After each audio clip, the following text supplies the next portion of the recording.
Seems as though my original post was pretty popular. Despite me just talking about how bored I am with my job. Well, turns out I guess I didn't make it scary enough for most people. So to fix that, I thought I would tell you guys a story from my second week of working at this half-priced voodoo shop. As a reward for you guys liking it so much. Well, just in case you have no idea who I am and stumbled on this post before my last one, my name is Travis. And I work at All King Creel's half-priced voodoo shop. I run the desk as a clerk and overall just do my best to keep up with all the weird shit that happens here. Like what happened when I just started working here. I had punched in like any other day before. Stabbing a pin into that doll template that just stares at me all day from its spot on the counter. At this point I was still struggling in vain to keep the counter clean, but alas, to no avail. So I resigned myself to just fuck around on my phone until I saw some form of life. Travis, my boy. Came the voice of my boss and owner of this fine establishment. King Creel himself. How has the job been treating you? He asked, his stitched up lips curled into a smile as he came around the counter and wrapped an arm around me. Causing me a decent amount of discomfort. As I've mentioned before, King Creel has button eyes, a stitched up mouth, and a head being kept on his shoulders by some stitches. He always wears a nice black suit with a dark purple tie and a top hat. Yes, even indoors, and yes, I know he looks ridiculous, but look man, I'm trying to keep this job as long as possible, so don't blow this for me. It's going okay, Mr. Creel, I said awkwardly. Still at this point weirded out by his looks and his unnaturally chalk white skin. He nodded happily at me and gave me a good smack on the back. Getting a loud "you've out of me." Fantastic to hear, son. Now, remember. They come asking for a wish, you just come fetch All King Creel, and I'll be right on over. He hummed happily, finally letting go of me and standing back. I nodded since that was really the only thing I didn't have to do here. By the way, I think one of the dolls is missing. I pointed out to him. Pointing towards the wall of voodoo dolls that goes from the floor to the ceiling. Each of them is of a different design and of a different person, so if one goes missing there's usually a reason. Oh, well I'll be. He hummed almost happily as his button eyes turned back to me and he gave me a yellow tooth smile behind his stitches. I expect a customer will come in today. He chuckled, walking past me and patting me on the shoulder. His hand was cold as ice. Giving a bit of a shiver as he vanished to the office in the back. I sat my butt down on the uncomfortable stool that sat behind the counter and went back to looking at my phone. Periodically peeking at the doll on the counter and turning it back over whenever it somehow managed to turn and look at me. About an hour into my shift, the old rusty bell on the door clanged, signaling me to get off my phone as I quickly hit it and looked over to the customer. It was a girl, about my age, maybe a year older. She looked around at the place a bit disgusted by all the cobwebs. Quickly coming closer to me. Luckily, she didn't look at the wall of dolls, since their gaze followed her as she came up to the counter. Welcome to All King Creel's half-priced voodoo shop. I said in my best, I do actually want to be here voice. What can I help you with? I asked her. Putting my hands on the counter and looking down to make sure it wasn't too dusty. Hi. The sign outside said free wishes.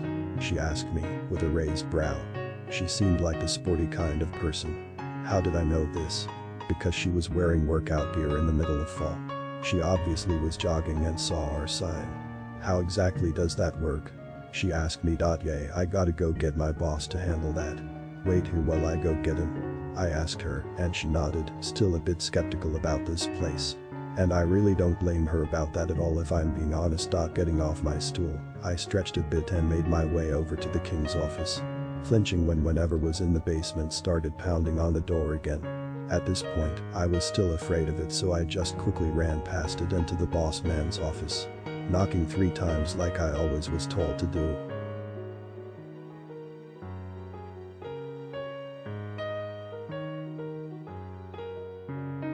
Hey, Mr. Creel.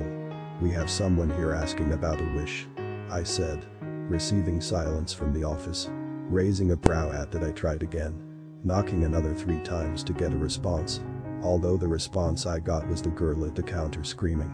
Turning quickly, I saw that it was just my boss standing at the counter. Looking back at the office and over to the counter, I scratched my head at how the hell he had gotten over there so quickly.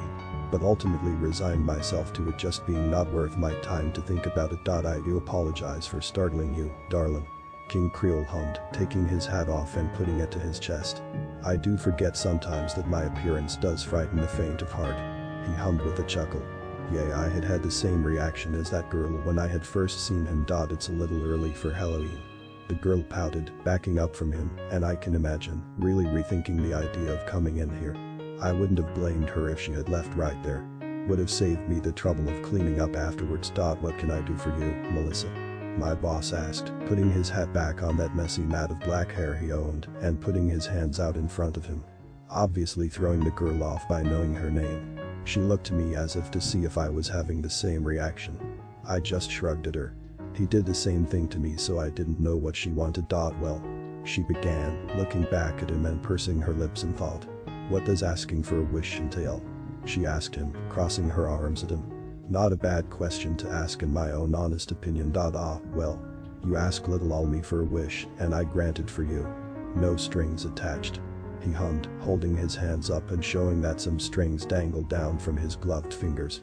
I do ask that you think your wish through very thoroughly. Wishes have a very bad tendency of backfiring, he said with a sad tone. I looked at my boss with a raised brow.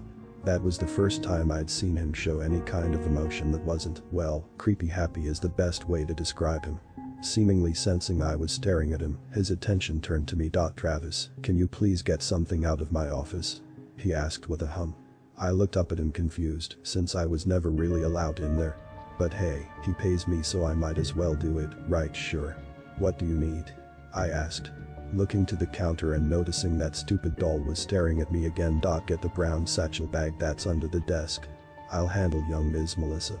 He hummed, turning his attention back to her. His hands coming down to the dusty counter and drumming his hands on them. Sure thing, sir. I shrugged, giving one last look to the girl before turning and going to his office. Not before that thing in the basement started banging again and startled me.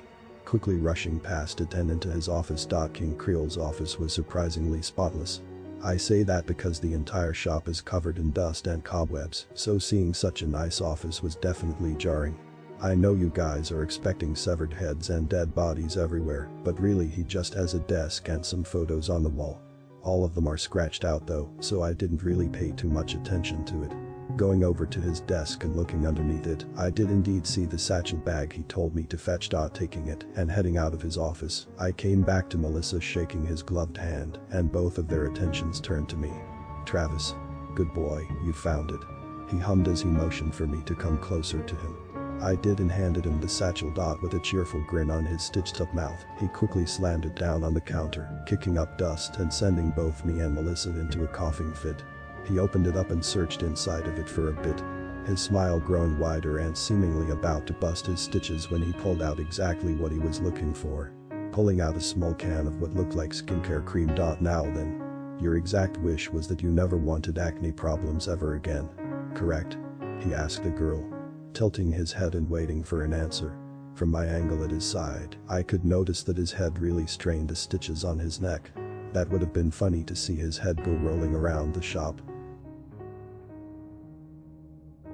Melissa looked uncomfortable, obviously self-conscious about my being there, but she nodded to the Voodoo salesman, who in turn handed her the cream.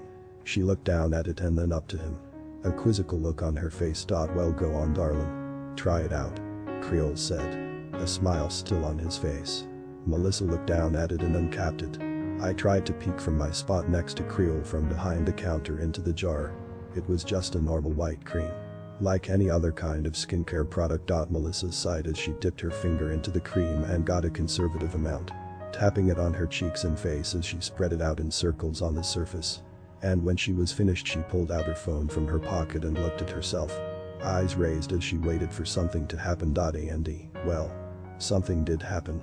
She started screaming really loud, and her skin started sizzling and dripping off her face. Now I'm not squeamish much, but being caught off guard like that, I backed up and away from the counter. What the fuck is in this? Melissa screamed as the skin on her face started dripping off her faster, like a melting candle. Meanwhile, I was behind the counter struggling to keep my food down. Luckily for me, I had skipped breakfast, so I just gagged a lot. You asked for not more acne, dear. Creole hummed over her loud screams and the sizzling of her skin. Now you won't have to worry about that ever again. He hummed with a soft chuckle as he watched her squirm and scream some more. At this point, Melissa's face was mostly on the floor in a bloody mess. She clawed at what was left of her skin as it melted her down to her skull and sinews. Her hands weren't spared either as they too started melting their skin off. It took less than 2 minutes for the girl called Melissa to have become nothing but a steaming pile of bones, blood, and other gross shit on the shop floor. Travis, be a good boy and clean up this mess, please. Creole said as he turned his attention to me.